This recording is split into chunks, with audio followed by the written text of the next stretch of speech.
Hi guys, day 11 of today's challenge. మీరు BTech ఉండేటప్పుడే open source కంటెస్ట్లో participate చేయండి. అసలు open source అంటే ఒక కంపెనీ యొక్క ఎంటైర్ ప్రాజెక్ట్ కానీ లేదా కోడ్ కానీ ఎవరైనా కూడా డౌన్లోడ్ చేసుకోవచ్చు, డెవలప్ చేయవచ్చు, లేదా మోడిఫై కూడా చేసుకోవచ్చు.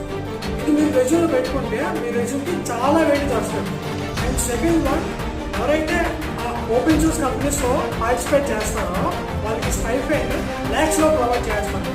ఫర్ సపోజ్ మీరు గూగుల్ సమ్మర్ ఆఫ్ కోడ్ కూడా ఓపెన్ సోర్స్ కంటెస్ట్, ఇందులో మీరు పార్టిసిపేట్ చేస్తే స్మాల్ ప్రాజెక్ట్కి 1,50,000 వరకు మీకు ప్రొవైడ్ చేస్తారు. అదే మీడియం ప్రాజెక్ట్ అయితే మీకు 3 lakhs వరకు ప్రొవైడ్ చేస్తారు. అలాగే అవుట్ రీచ్ అనేది ఒక ఓపెన్ సోర్స్ కంటెస్ట్, అందులో మీరు పార్టిసిపేట్ చేస్తే ఇది ఏకంగా మీకు 6 lakhs వరకు స్టైఫండ్ అనేది వీళ్ళు మీకు ప్రొవైడ్ చేస్తారు. సో మీరు బీటెక్ ఉండేటప్పుడే ఇలాంటి కంటెస్ట్లో మీరు పార్టిసిపేట్ చేస్తే మీకు చాలా ఆపర్చునిటీస్ అనేవి వస్తాయి.